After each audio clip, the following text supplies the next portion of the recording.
आज आपल्या सर्वांच्या उपस्थितीमध्ये गेल्या काही दिवसापूर्वी जे आपल्या सर्वांना सांगितलं होतं की एका निनावी व्यक्तीने आणि कदाचित सत्तेत असणाऱ्याच कुठल्या तरी नेत्याने माझ्या ऑफिसला काही निनावी फाईल पाठवली होती।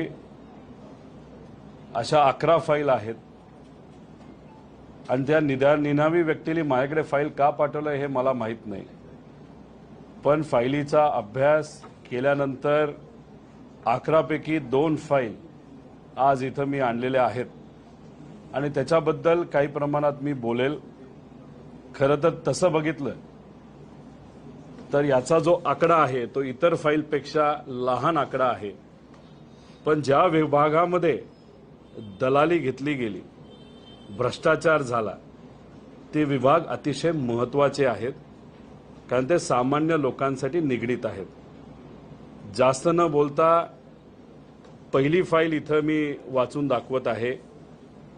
माझ्या हातामध्ये समरी आहे, GR आहे आणि ह्याच्यामध्ये पुढचे बरेच काही डॉक्युमेंट ह्याच्यामध्ये मी ठेवलेले आहेत। पहिली फाईल ही दूध घोटाळा, पण आश्रम शाळेमध्ये जो दूध घोटाळा झाला त्याच्याबद्दल मी बोलणार आहे। राज्यात एकूण 552 शासकीय आश्रमशाळा आहेत। आश्रम शाळेमध्ये कोण शिकतं तर सर्वसामान्य कुटुंबातली आदिवासी समाजातील लहान मुलं तिथं शिकतात। त्यांचं चांगलं आरोग्य असावं यासाठी पौष्टिक आहार देण्याची जबाबदारी सरकारची असते आणि त्याच्यामध्ये 250 ml दूध हे दररोज त्या मुलांना मिळालं पाहिजे असा GR हा काढला गेलेला आहे आणि GR काढत असताना 200 mlच का हे सुद्धा आरोग्य विभागाकडनं तिथं सांगण्यात आलेलं आहे आणि तो GR मोठा असल्यामुळे याच्यामध्ये मी ठेवलेला आहे। एकूण विद्यार्थी किती आहेत तर 1,87,000 आहेत। त्याच्याच बरोबर एखाद्या संस्थेला दूध पुरवठा करायचा असेल तर तिथं ते कॉन्ट्रॅक्ट दिलं जातं आणि त्यांनी मग पुढे दूध त्या आश्रमशाळेला दिलं जातं। याच्यामध्ये 2 वेगळे करार आहेत। एक करार 18-19 मध्ये करण्यात आला होता आणि दुसरा करार 23-24 मध्ये करण्यात आला होता, म्हणजे गेल्या 1 वर्षभरात। आता याच्यामध्ये पहिला करार 18-19 जो आहे त्याच्यामध्ये अमूलकडनं दूध घ्यायला हरकत नाही, महानंद, आरे, चितळे अशा 3-4 कंपनीचं नावं त्या GR मध्ये देण्यात आलेलं आहे आणि त्यांच्याकडनं आपण दूध घ्यावं आणि मग ते याचा असा करार आहे ते पुढे लहान मुलांना द्यावं टेट्रा पॅकच्या माध्यमातून। मी इथं ठेवलेलं आहे 16 रुपये किंमत आणि 70-74 रुपये 1 लिटरची किंमत टेट्रा पॅकची। जेव्हा 18-19 मध्ये हा करार झाला होता त्याच्यामध्ये 46.49 पर लिटर असं अमूल, महानंद, आरे, चितळे यांच्याकडनं दूध घेऊन सरकारने पुढे ते देण्यात यावं। दुसऱ्या एका टेंडरमध्ये अमूल टेट्रा पॅकसाठी 49.75 रुपये हे तिथं करार झाला होता आणि वर्षभर तसं दूध त्या गरीब मुलांना देण्यात आलं होतं। टेंडर अटॅच केलेलं आहे। 23-24 मध्ये तसंच टेंडर काढण्यात आलं, नवीन टेंडर काढण्यात आलं आणि त्याच्यामध्ये 164 कोटी रुपयाचं ते टेंडर आहे। त्याच्यामध्ये किती टेट्रा पॅक द्यायचे होते तर 5,71,00,000 पॅकेट्स 200 ml चे हे द्यायचा असा करार तिथं केला गेला। त्याच्यात नाशिक 2,60,00,000, ठाणे 1,66,00,000 पॅकेट्स, अमरावती 88 असं करून 5,71,00,000 आहे। आता ह्याच्यामध्ये सहज आपल्याला मी विचारलं तर आज शेतकऱ्याकडनं दूध किती रुपयाला घेतलं जातं तर एखादी चांगली कंपनी असेल, चांगल्या क्वालिटीचं दूध आजच्या काळामध्ये 30 रुपयाला घेतलं जातं आणि मग त्याच्यामध्ये क्वालिटीमध्ये काही फरक असेल तर रेट 24 पासून ते 30-31 पर्यंत आहेत। आता आमच्या सगळ्यांची अपेक्षा होती की शेतकऱ्याला 5 रुपये बिना अटी देण्यात यावे, यासाठी आम्ही लढलो, भांडल्यानंतर मग अटी काढण्यात आला। अजूनपर्यंत 5 रुपयाचं अनुदान शेतकऱ्याला मिळालेलं नाही। मग 30 रुपये आजच्या मार्केटमध्ये चांगल्या दुधाची जर किंमत शेतकऱ्याला मिळत असेल तर सहज याचा अभ्यास केला या नवीन कराराचा 23-24 मध्ये जो दिला गेला त्याच्यामध्ये किती रुपयाला दूध या टेंडरमध्ये दिलं गेलं याचा अंदाज जर घेतला तर ते 146 रुपये पर लिटर असं हे दूध देण्यात आलेलं आहे। पूर्वीचा करार 49चा होता, आता 146। पण ठीक आहे, आमची अपेक्षा आहे की जर शेतकऱ्याला 146 मिळत असेल नाही तर खर्च जाऊन 100 रुपयाला मिळत असेल तर काही हरकत नाही। आता ह्याच्यामध्ये कदाचित 146 रुपयाली या देशातले सगळ्यात श्रीमंत अंबानी कुटुंब असेल, अडाणी कुटुंब असेल, हे सुद्धा एवढं महाग दूध तिथं घेत नसावेत। आता ह्याच्यामध्ये एक टेट्रा पॅक 1 लिटरचा असेल तर साधं दूध 26 ते आणि जर UHT असेल तर 32 असं 55 रुपयाच्या आसपास त्याची किंमत आहे बल्कमध्ये द्यायचं असेल। आणि हे जे 200 ml आहे त्याची किंमत 13 रुपये 80 पैसे येते। आता ह्याच्यामध्ये जर आपण बघितलं तर या रेट प्रमाणे आपण गेलो तर हा 168 रुपयाचा जो करार राज्य सरकारने गरिबाच्या मुलांना, आदिवासी समाजाच्या मुलांना दूध देण्यासाठी जो केलाय तो 85 कोटीमध्ये बसायला पाहिजे होता। पण मग 165 कोटी आणि 85 कोटीत बसायला पाहिजे होते। तर दलाली किती रुपयाची दिली गेली तर ती 80 कोटी रुपयाची दिली गेली। आता हा करार कोणाबरोबर केला गेला तर पुणे जिल्ह्यामध्ये आंबेगाव तालुका जो आहे तिथे एक प्रायव्हेट कंपनी आहे, ती कोणाची तो तुम्ही बघा। त्या कंपनी बरोबर करार केला गेला 50% क्वांटिटीचा। आणि एक कोल्हापूर मध्ये काय नाव तालुका, पन्हाळा तालुका, तिथे एक कोऑपरेटिव्ह आहे, ते सुद्धा सत्तेत आहेत, त्यांना सुद्धा तिथं करार हा दिला गेला। म्हणजे आंबेगाव, पुणे जिल्हा आणि कोल्हापूरमध्ये तिथं पन्हाळा। आता ह्याच्यामध्ये जर आपण बघितलं तर आंधळ दूध दळते आणि कुत्रपीठ खाते अशी परिस्थिती आहे। आता ह्याच्यात पूर्वी करार हा महानंद बरोबर होता। आता जर सरकार बोलते की आम्हाला महानंदला प्रॉफिटमध्ये आणायचंय आणि म्हणून आम्ही NDTVला म्हणजे गुजरातला दिलं गेलंय, हा अख्खा कॉन्ट्रॅक्ट जर महानंदला दिला गेला असता तर 84 कोटी रुपयाचं प्रॉफिट फक्त महानंदला झालं असतं। पण इथं आपण जर बघितलं तर हे पूर्ण कॉन्ट्रॅक्ट हे एका प्रायव्हेट कंपनीला आणि सत्तेत असणारा एक नेता कोल्हापूरचा त्यांच्या कोऑपरेटिव्हला हे दिलं गेलं।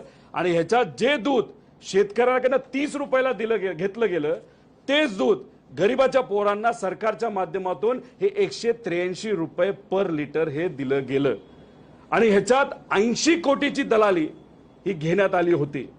आता ही दलाली जी 80 कोटीची दिली गेली, ज्या कंपनीला दिली गेली, हा करार जो मार्च मध्ये झाला तर मग काही लोकांचं विकासासाठी जाण्याचं हे 3 महिने आधी ठरलं होतं का असा आमचा प्रश्न आहे।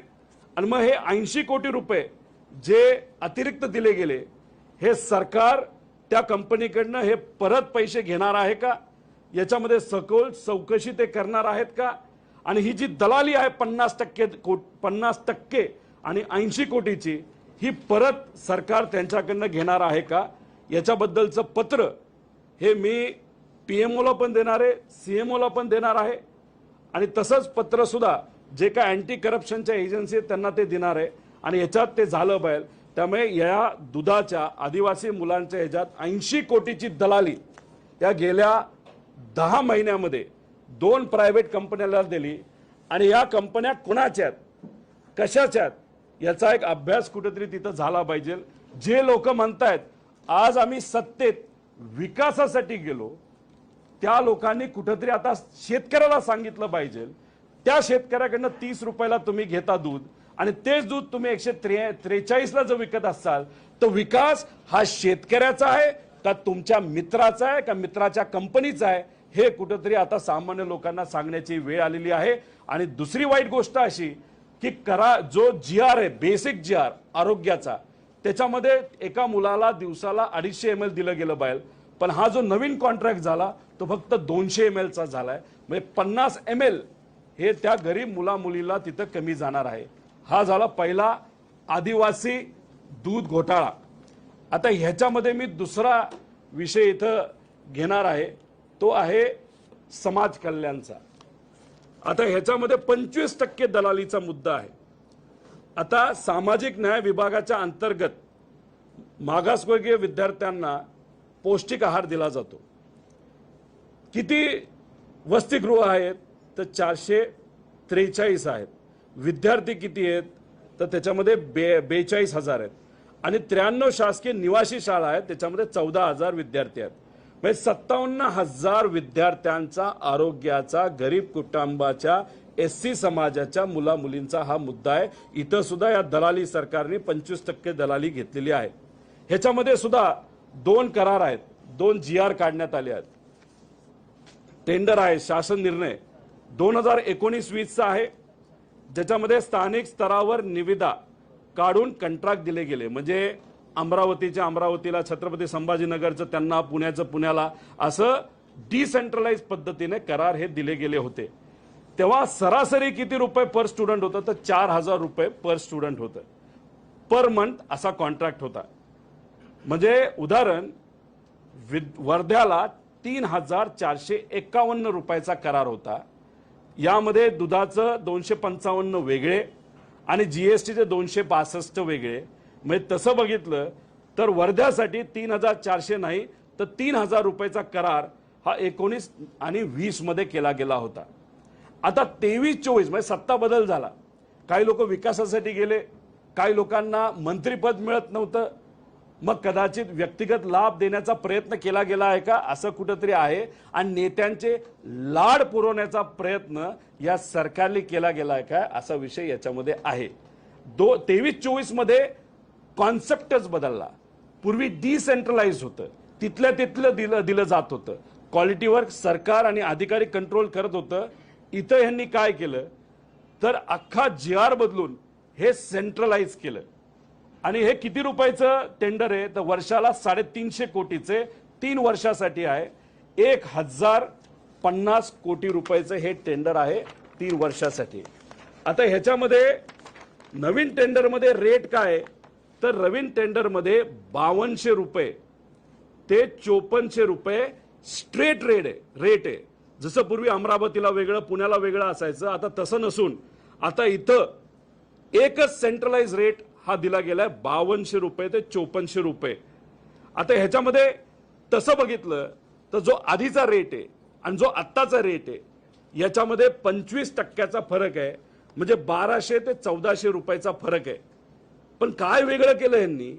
तर मध्ये फक्त एक मोठी कंपनी आणली आणि मग ती कंपनी छोट्या कंपनीला हे सब कॉन्ट्रॅक्ट करू शकते. पूर्वीचा जो कॉन्ट्रॅक्ट होता, GR होता, त्याच्यामध्ये सब कॉन्ट्रॅक्टिंग अलाउड नव्हतं. आत्ताचा जो नवीन करार झालाय त्याच्यामध्ये सब कॉन्ट्रॅक्टिंग अलाउड आहे. म्हणजे तुला पद मिळत नाही, तुला मंत्रीपद मिळत नाही, नाही तर तुम्ही आता सत्तेत आलेला आहात, मग आता तुम्हाला कुठेतरी मलिदा दिला पाहिजे आणि तुम्हाला कुठेतरी दलाली खाण्याची संधी दिली गेली बाहेर, म्हणून फक्त एक मध्ये कंपन्या आणल्या आणि त्या कंपनीला खालच्या कंपनीला सब कॉन्ट्रॅक्ट केलं गेलं. आता ह्याच्यामध्ये 1000 कोटीचा जो करार झालाय, या गणितानुसार, या फाईल अनुसार 25%ची दलाली इथं घेतली गेली. मग ह्याच्यामध्ये 240 ते 260 कोटी रुपये ही दलालीमध्ये या सरकारने तिथं या लोकांना दिले. कोणाच्या ह्याच्यावर? SC समाजाच्या लहान मुला मुली आणि कॉलेजमधल्या मुला मुलींच्या बाबतीत इथं भ्रष्टाचार तिथं झालेला आहे. आता ह्याच्यामध्ये 4 कंपन्या कुठल्या आहेत ज्यांचा लाड पुरवला गेला? त्याच्यामध्ये crystal integrated service private limited आहे, त्यानंतर ब्रिक्स इंडिया प्रायव्हेट लिमिटेड आहे, BVG इंडिया प्रायव्हेट लिमिटेड आहे आणि गव्हर्नन्स सोल्युशन लिमिटेड आहे. आता क्रिस्टलचं एक चांगली गोष्ट आपण ऐकली असेल, काल ते लिस्टेड झाली. 2000चे विविध प्रकारचे करार त्यांचे आहेत, चांगली गोष्ट आहे. महाराष्ट्रातली एक कंपनी लिस्टेड होत असेल, देवेंद्र फडणवीस साहेब स्वतः तिथं होते. त्या कंपनीच्या मालकांनी सांगितलं नेहमी आम्हाला मार्गदर्शन देवेंद्र फडणवीस साहेबांचं मिळालं, चांगली गोष्ट आहे, काय हरकत नाही. पण ज्या पद्धतीने ती कंपनी वाढते, अशी गरिबाची पण आणि छोट्या लहान मुलांच्या नाही तर युवांच्या कंपन्या वाढल्या तर काय हरकत आहे, आमचं मत आहे. त्यामुळे त्या कंपनीबद्दल, जसं की क्रिस्टल, ज्याला बाथरूम धुण्याचा कॉन्ट्रॅक्ट दिला जातो, वॉचमॅनचा कॉन्ट्रॅक्ट दिला जातो, ऑफिस साफ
कंपनी अमरावती ब्रिस्क इंडिया पुन्हा दिलं कैलास फूड आणि किराणा. कदाचित हे ऐकल्यानंतर जे किराणा दुकानदार आहेत त्यांना असं वाटेल गेल्या 20-25 वर्षामध्ये आम्ही काय केलं, एवढी मोठी किराणा कंपनी झाली बघा ती साताऱ्याची. परत नागपूर ब्रिस्क इंडिया, साताऱ्याच्या कंपनी नागपूरचं कॉन्ट्रॅक्ट दिले, अमरावतीचं कॉन्ट्रॅक्ट दिलं, तिथं पण कैलास फूड आणि किराणा. आता किती विद्यार्थी कोणाकडे आहेत? क्रिस्टलकडे 13,500 आहे. आता याच्यामध्ये मी म्हणजे जो दलालीचा फक्त आकडा सांगतो, दलालीचा फरक्याचा. आता अमरावतीला ही दलाली वाढणार आहे. पूर्वी 3,000चं कॉन्ट्रॅक्ट, आता 5,000 2,000चा फरक आहे. आणि ऍव्हरेज महाराष्ट्राचं काढलं तर 1,200 ते 1,400चा फरक आहे. आता क्रिस्टलला 60 कोटी रुपयाचा दलालीचा फायदा झाला. फक्त काय, मदती कंपनी आली. खालच्याच कंपन्या काम करणार आहेत, तेच देणार आहेत. मग ह्या कंपनीला मध्ये कॉन्ट्रॅक्ट देण्याचं कारण काय? असंही नाही की क्वालिटी चांगली झाली. अशा तुम्हाला इतक्या बातम्या देतोय बघा, या सगळ्या बातम्यात गेल्या 3-4 महिन्यामध्ये क्वालिटी किती खराब झाली, एवढ्या बातम्या त्याच्यामध्ये आहेत. आता ह्याच्यामध्ये आपण जर बघितलं तर बीव्हीजीला 60,000चा कॉन्ट्रॅक्ट मिळाले. संख्या विद्यार्थी किती कोटीचा दलाली त्याच्यामध्ये त्या कंपनीला मिळाली. आता बीव्हीजीने कुठे दिली मला माहित नाही. 30 कोटी रुपये फक्त दलालीचा आकडा आहे, कॉन्ट्रॅक्टचा आकडा नाही. 25% दलाली याच्यामध्ये आहे. ब्रिस्क इंडिया 27,000 विद्यार्थी, खूप चांगला विकास आहे. पण हा सामान्य लोकांचा नाही, मतदारसंघाचा नाही, काही जवळच्या लोकांचा. किती रुपयाचा आकडा हा दलालीचा आहे? अंदाजे हा 150 ते 200 कोटी रुपये. काय हरकत नाही बाबा. भूमिका बदलली काही लोकांनी, डायरेक्ट 200 कोटी मिळत असतील तर असे बरेच भूमिका बदलणारे लोक आहेत. जर आज जेलमध्ये जाणं थांबत असेल आणि त्याच्याच बरोबर 150-200 कोटी मिळत असेल तर काय हरकत आहे, असं चर्चा आता सुरू झालेली आहे. ई गव्हर्नन्स नावाची कंपनी 25 कोटी दलाली त्यांना मिळाली. आता ह्याच्यामध्ये कैलास फूड आणि किराणा ही साताऱ्याची कंपनी आहे. फोटो लय भारी आहे. पुण्यामध्ये, नगरमध्ये, साताऱ्यामध्ये कुठे जावा एवढी मोठी कंपनी त्याला आता त्याच्यातून किती रुपये, तर 200 कोटी कमवले जाणार आहेत फक्त या कंपनीच्या बरोबर. आता या ब्रिस्क इंडियाने कॉन्ट्रॅक्ट केला, दुकाने साधन. काल एका कार्यकर्त्याला पाठवलं, साबण घेतलाय त्यांच्याकडनं काल, त्याचं प्रूफ वगैरे सगळे आहे. की साताऱ्याला आहे कैलास किराणा फूड्स लिमिटेड, एवढं मोठं ऑफिस आहे बघा. अरे काय मोठं काम कर. नागपूरला देणार आहे, अमरावतीला हे देणार आहे. आता ह्याच्याच बरोबर छत्रपती शिवाजी SSS ह्याचा जर तुम्ही अभ्यास केला तर ह्याच्या अगेन्स्ट सिव्हिल पिटिशन आहे. बोगस अनुभव दाखवून ही संस्था अनेक कामं त्यांनी घेतलेली आहेत. नाशिकची आहे, नाशिकची. त्याच्या विरोधात बऱ्याच लोकांनी त्याच्यामध्ये विरोधात गेलेले आहेत. आता वरची कंपनी किराणा फूड्स आणि ब्रिस्क कोणाची याचा अंदाज तुम्ही काढा. छत्रपती शिवाजी SSK ला वाचवण्यासाठी असंही म्हणलं जातं, आज सत्तेत असताना जो शिंदे साहेबांचा गट आहे त्यांच्या एका त्या भागातल्या, नाशिक भागातल्या एका मंत्र्याने ह्याला वाचवलंय का आपला कार्यकर्ता आहे. काय हरकत नाही, मोठं काम मिळालंय. आणि त्याच्यातून किती रुपये ते कमवणार आहेत तर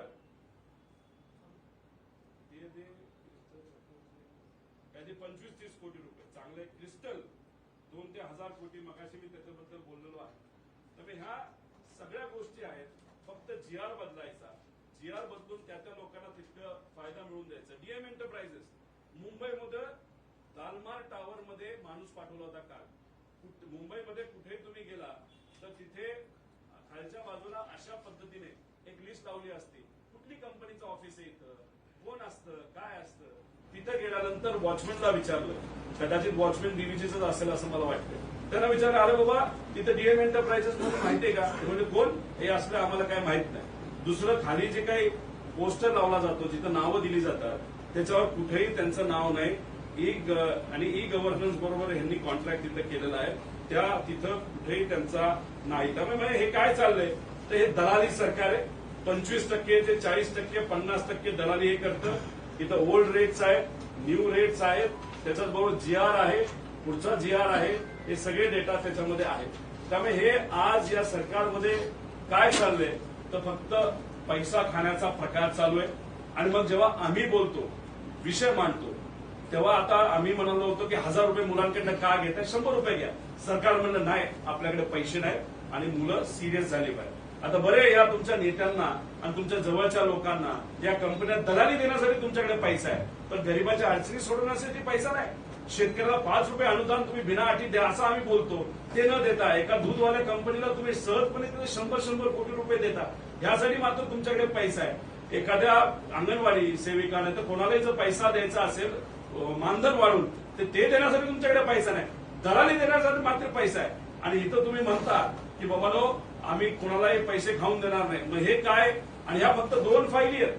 काही लोक म्हणतात रोहित पवारांनी फक्त सांगण्यासाठी सांगितलं की 11 फाईल आल्या, 2 फाईल आता आहेत. दर आठवड्याला एक वेगळ्या फाईल तिथे मी पुढे आणेन आणि त्याच्यातून काय कशा पद्धतीने हे सरकार चालतंय, कशा पद्धतीने मध्ये दलाली केली जाते, कशा पद्धतीने फक्त स्वहिताचा विचार केला जातो. आणि भाषणात मात्र म्हणतात की आम्ही विकासासाठी गेलो. फक्त हे लोकांना कळावं, विकास हा लोकांचा नाही, महाराष्ट्राच्या जनतेचा नाही, हा व्यक्तिगत लोकांचा विकास आहे. आणि 100 200 कोटी रुपये तुम्ही घेऊन काय घेणार आहे?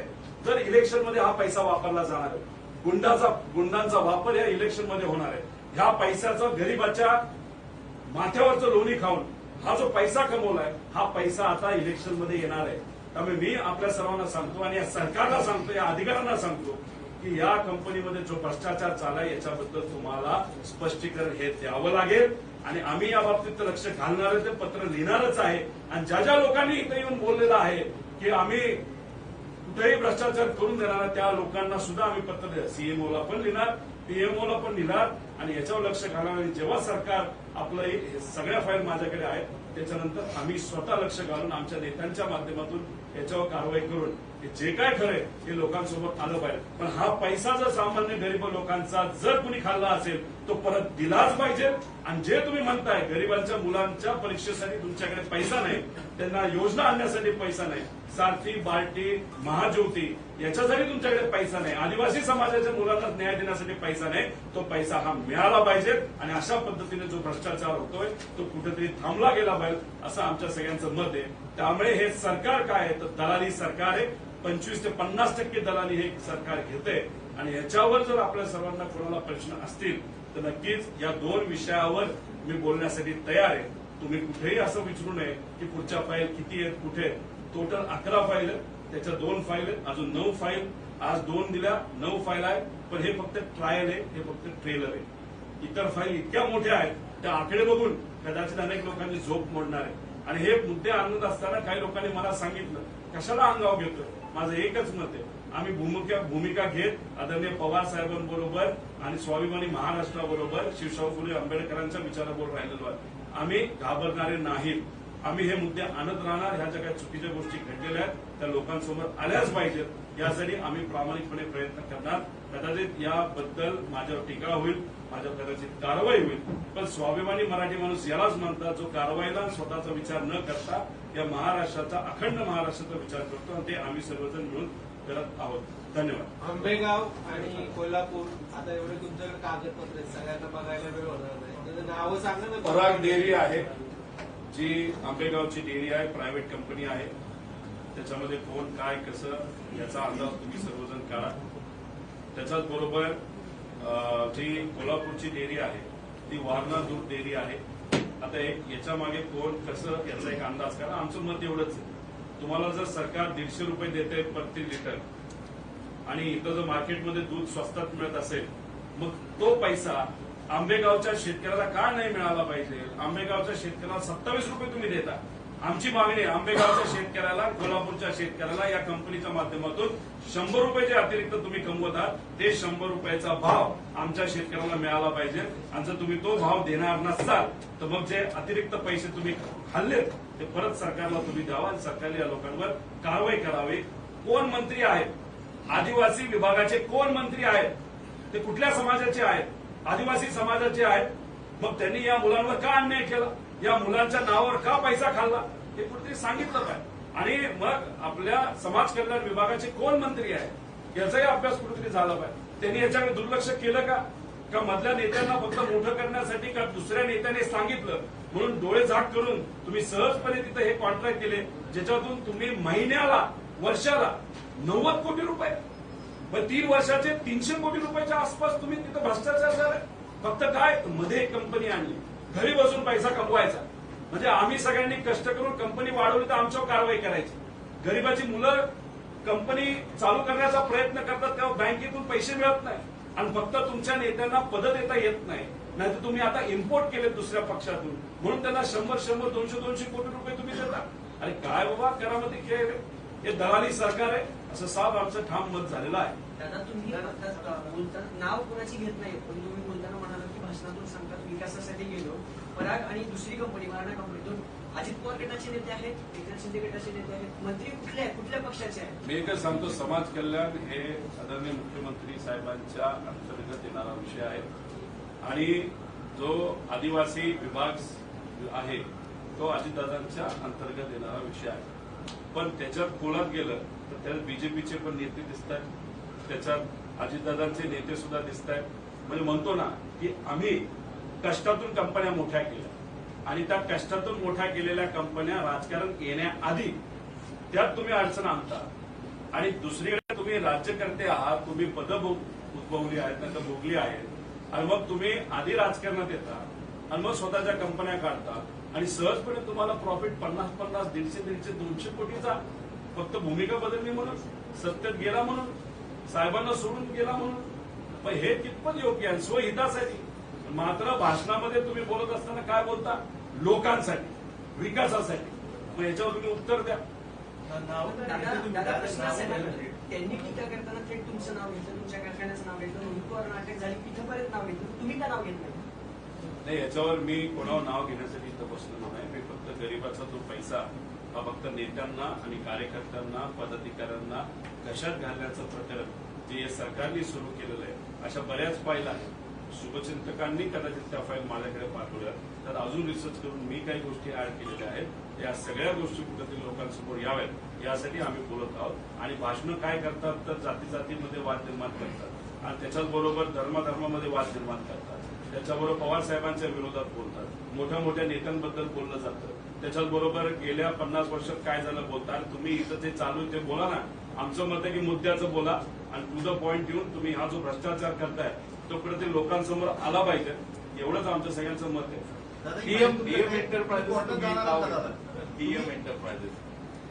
त्याच्याबद्दलची अतिरिक्त माहिती घेण्याचा मी प्रयत्न केला, पण त्याचं ऑफिस हे मुंबईला आहे. नाव फार करामती आहे हे मी समजू शकतो. छत्रपती संभाजीनगरचा कॉन्ट्रॅक्ट त्यांना मिळालेला आहे. पण जेव्हा त्या कंपनीच्या ऑफिसमध्ये जाण्याचा प्रयत्न आम्ही केला, तिथं ऑफिस नाहीये, तिथं पाठी सुद्धा नाहीये. ऍड्रेस तिथला आहे पण पाठी नाही. आणि कदाचित ही कंपनी काही महिन्यांपूर्वी स्थापन झालेली आहे. राजकीय नेत्यांची नाव आहे ते कंपनी. याच्यात मी माहिती काढलेली माहिती घेतलीय. मी खूप खोलात गेलेलो आहे. राजकीय कुठंतरी याच्यामध्ये वास नक्कीच आहे, पण अतिरिक्त माहिती माझ्यापाशी आल्यानंतर तेही नाव मी तुम्हाला सर्वांना दादा तुम्ही सांगताय फक्त न्याय सीएमला पत्र लिहिणार, पीएमला लिहिणार, ते तुमच्या विरोधात सगळे कोर्टात जातात. तुमच्याकडे ठोस पुरावे असताना ईडी, सीबीआय किंवा कोर्ट असं काय पर्याय तुम्ही सांगत नाही? सीबीआयकडे आम्ही पत्र देऊ शकतो जास्त. आमची त्यांची खूप जास्त ओळख नाही. नजीकच्या काळामध्ये आमची ओळख झालेली आहे, पण ती खूप चांगल्या पद्धतीची झाली असं नाही. पण नक्कीच याच्याबद्दल पुढं काय करता येईल याच्यात आपलं जे कुठला आयोग असतं आपलं राज्य लोक आयुक्त त्याच्याकडे सुद्धा आम्ही पत्र देऊ आणि याच्यामध्ये शहानिशा करा असं सांगू. पण माझं मत आहे सगळ्यांनी हा प्रश्न विचारला पाहिजे, विकास म्हणजे खरा काय, स्वतःचा का लोकांचा, असं सांगितलं पाहिजे. कारण भारतात आम्ही कंटाळलो विकास ऐकून. विकासराव यांचं नाव आहे, आता यांनाच असं वाटायला लागलं की विकासच नाव बदलावं काय. इतकं विकास हे नाव आता बदनाम दुर्दैवाने झालेलं आहे. आमच्या 4 कंपन्या सांगितल्या, ब्रिक्स इंडिया, बीबीजी, क्रिस्टल, चौथी कंपनी, प्रमुख कंपनी. याच्यामध्ये 4 ज्या कंपन्या आहेत याच्यामध्ये क्रिस्टल इंटिग्रेटेड आहे, क्रिस्टल आहे, याच्यामध्ये ब्रिस्क इंडिया प्रायव्हेट लिमिटेड आहे, बीबीजी इंडिया लिमिटेड आहे, ई गव्हर्नन्स सोल्युशन आणि ब्रिस्क इंडियावर ईडीची पण कारवाई नजीकच्या काळामध्ये झाली होती. 1.5 वर्षापूर्वी 2 वर्षापूर्वी. सातारची ही जी आहे कैलास किराणा, तर त्याचं ऑफिस आहे का तिथे? आहे ना, दुकान आहे दुकान. ते साताऱ्यामध्ये आहे. त्याचा ऍड्रेस मी आपल्या सर्वांना देतो. तिथं सातारा शहरामध्ये ते ऑफिस आहे. बघा आता मी तुम्हाला फोटो देतो पण ऍड्रेस नंतर देतो. तुम्ही जाऊन तिथं बघा. लय भारी ऑफिस आहे. एवढं करोडो रुपयाचा कॉन्ट्रॅक्ट दिलाय आणि गरीबाच्या मुलांना पौष्टिक आहार देण्याचा. आणि इथून म्हणजे यांची लॉजिस्टिक सिस्टम किती भारी बघा. साताऱ्यातून नागपूरला देणार आहे, साताऱ्यातून तिथं अमरावतीला देणार आहे. फार लॉजिस्टिक चांगली असणारी कंपनी, काय हरकत नाही. आमचं मत होतं की पूर्वी तुम्हाला सब कॉन्ट्रॅक्ट देता येत नव्हतं. मग GR का बदलला? आणि ज्या कंपनीला कपडे धुण्याचा, बाथरूम धुण्याचा आणि तिथं सिक्युरिटी गार्ड देण्याचा, हाऊसकीपिंग करण्याचा, अशा लोकांना जेवणाचा, ते सुद्धा गरीब पोरांच्या मुलामुलींच्या जेवणाचा कॉन्ट्रॅक्ट देण्याचं कारण काय? आणि याच्यात जर सरसकट तुम्ही बघितलं, त्या पैशातला फरक काढला तर डायरेक्ट 200-150 कोटी रुपये हे त्या मध्यस्थी कंपनीला दिले जातात. म्हणजे याला दलालीच म्हणावं लागेल ना. आता ज्या पराग कंपनीचं नाव तुम्ही घेतलं ना आंबेगाव मधल्या 25 नोव्हेंबर 2023 मध्ये आयकर विभागाचे छापे पडले होते पराग कंपनीवरती. त्या छाप्यातनं पुढे काहीच आलं नाही किंवा ते पुढे गेलं नाही. यासाठी काही मागणी करणार का? कारण तो काहीच पुढेच गेलंच नाही. त्याच्यावर जी कारवाई झाली, ती कारवाई झाल्यानंतर राजकीय मोठे बदल झाले. काही लोकांनी विचार सोडून, भूमिका सोडून सत्य स्थापन झाले.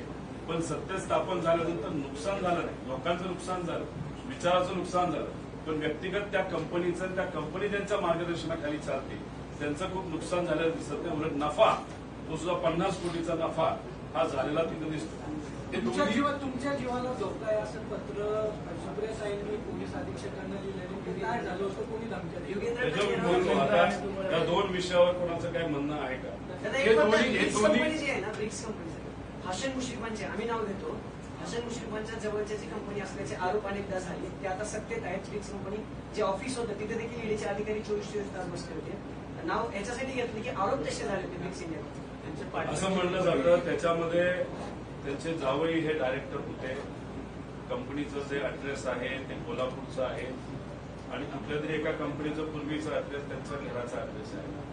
आता मला माहित नाही ते आज त्यांच्यात काय काय आहे.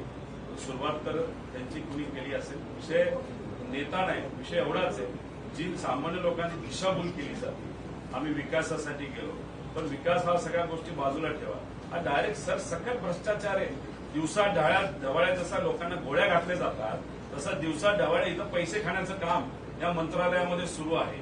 आणि ह्याच्यात मग आमचं एकच मत आहे की ह्याच्यात कारवाई झाली पाहिजे. त्याच्यात स्पष्टीकरण, हे अलबना राजकीय स्पष्टीकरण आम्हाला नको.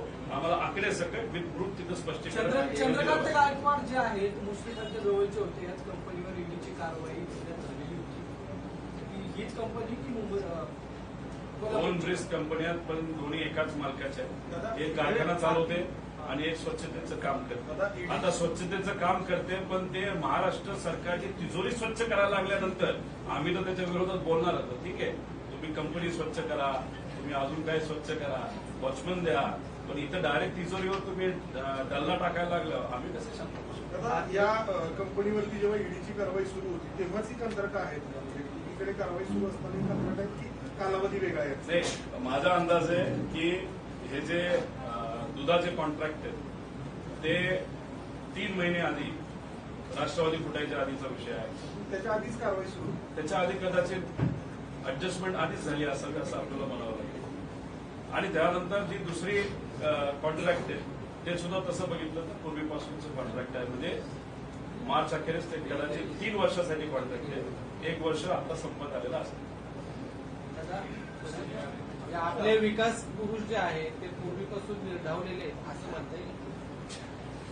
आपले सगळे विकास पुरुष तुम्ही सांगताय तिकडे विकास पूर्वीपासूनच निर्धावलेले आहेत. पूर्वीचा मुद्दा ज्यांनी कोणी घेतला होता, जे त्या काळचे त्यांचे विरोधक आहे, त्यांच्याकडे पुरावे होते. ते सुद्धा एवढे नव्हते, बैलगाडी भरून पुरावे होते. त्यांनाच हा प्रश्न विचारला तर बरं होईल. आज काय चाललंय या सरकारमध्ये? आज त्यांना कशी आमिष दाखवली जातं, कसं खुश ठेवलं जातं. आणि बैलगाडी भरून पुरावे सोडा, बैलगाडी भरून पैसे तिथं दिले जातात. त्याचंच आमचं मत आहे. आणि पूर्वी काय झालं की ज्या नेत्यांनी त्यांचे आरोप केले होते त्यांना विचारलं तर बरं. राष्ट्रवादीमध्ये जे काही घडलं, राष्ट्रवादी काँग्रेस किंवा काही नेते सोडून गेले, तर त्याआधी हे सगळं सुरू होतं आणि त्यासाठी कंत्राटं दिली जात होती असं तुम्ही म्हणाल? माझं एवढंच मत आहे की जेव्हा एखादी गोष्ट चुकीची होती तेव्हा जे कोणी विरोधात आहे त्यांनी सुद्धा याचा आवाज उठवायला पाहिजे होता. पण तसं काही खूप घडलं नव्हतं. का नाही घडलं हे आज तरी सांगता येणार नाही. पण आजचा निर्णय त्यांचा जो आहे सत्तेत जाण्याचा, तो कदाचित अचानक ठरलाय असं आपण म्हणणार नाही. त्याची चर्चाही खूप पूर्वीपासून होत असावी आणि त्याचाच हा एक भाग असावा असं कुठंतरी या सगळ्या फाईलकडनं, जे सत्तेत असणाऱ्या एका नेत्याने दिलेल्या फाईलमधून हे कुठेतरी सिद्ध होतं. सगळ्या प्रकरणामध्ये महत्त्वाचा मुद्दा मला सांगायचा आहे. आपले संभाजी ब्रिगेडचे सतीश काळे जे आहेत, नाही हा मुद्दा आरोप करताय पण मुख्यमंत्र्यांना ईडीने अटक केली. तुम्ही विरोधकांची फाईल घेतात पण मुख्यमंत्र्यांना अटक झाली कदाचित. आता सोरेन जे होते मुख्यमंत्री त्यांची अटक झाली. आता तिथं केजरीवाल साहेब जे त्यांची अटक तिथं झाली.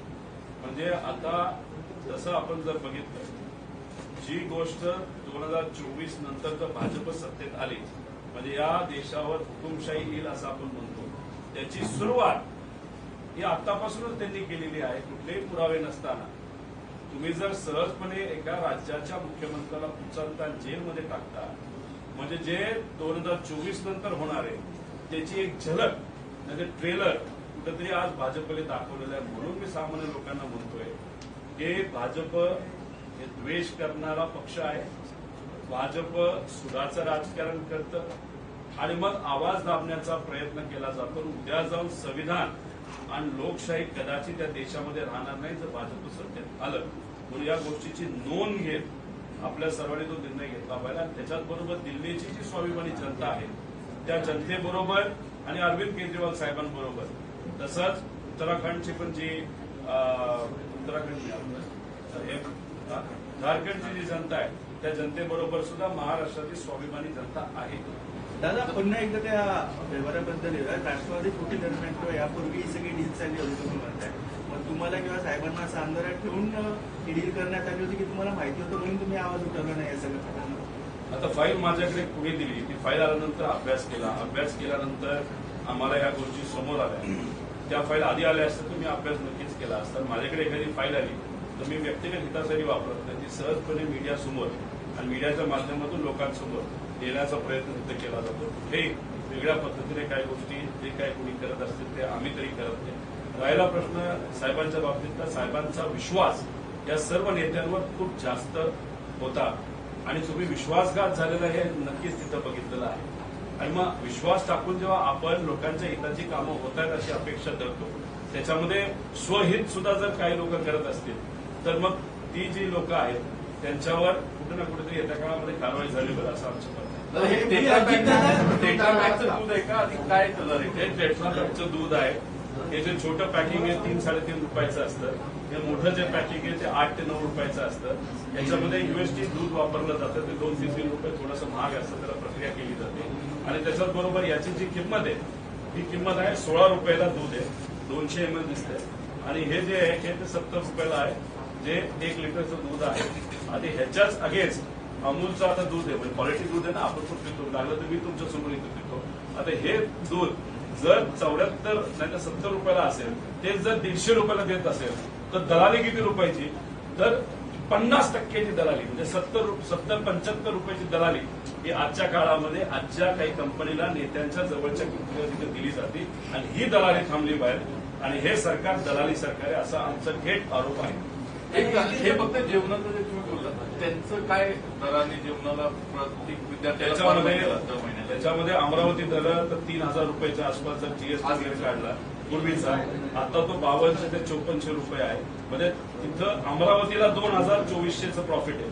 जे किराणा म्हणजे ब्रिस्क इंडियाला जे काम मिळालंय त्याच्यात 2,025चं प्रॉफिट आहे, म्हणजे 50% प्रॉफिट आहे. आणि जे इतरांना मिळाले त्याच्यात 25% प्रॉफिट आहे. म्हणजे ऍव्हरेज 30-35% दलाली या मधल्या कंपनीला सरकारकडनं त्यांना चूप ठेवण्यासाठी, खुश ठेवण्यासाठी आणि मंत्रिपद देता येत नाही म्हणून अशा पद्धतीने गरिबाचा पैसा, गरिबाच्या पोरांचा पैसा हा तिथं देण्यात आला.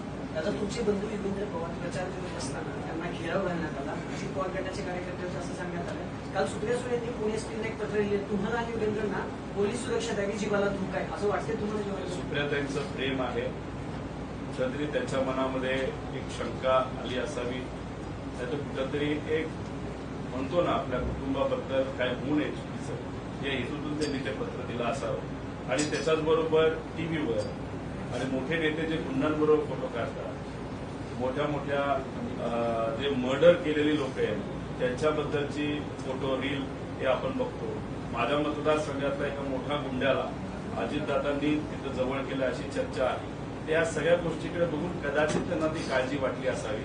पण आमच्यासाठी सामान्य लोक हे खऱ्या अर्थाने आमचं प्रोटेक्शन तिथे करतील आणि सामान्य लोकांच्या हितासाठी आम्ही सर्वजण लढत आहोत. त्यामुळे ताईंनी जे पत्र दिलं ते काळजीपोटी दिलं असावं असं माझं मत आहे. पण ते आरोप केलेला आहे त्यांनी शाळेमध्ये म्हणले की तुम्हाला आणि योगेंद्र पवारला घेराव घातला, असं काय प्रकार झाला होता?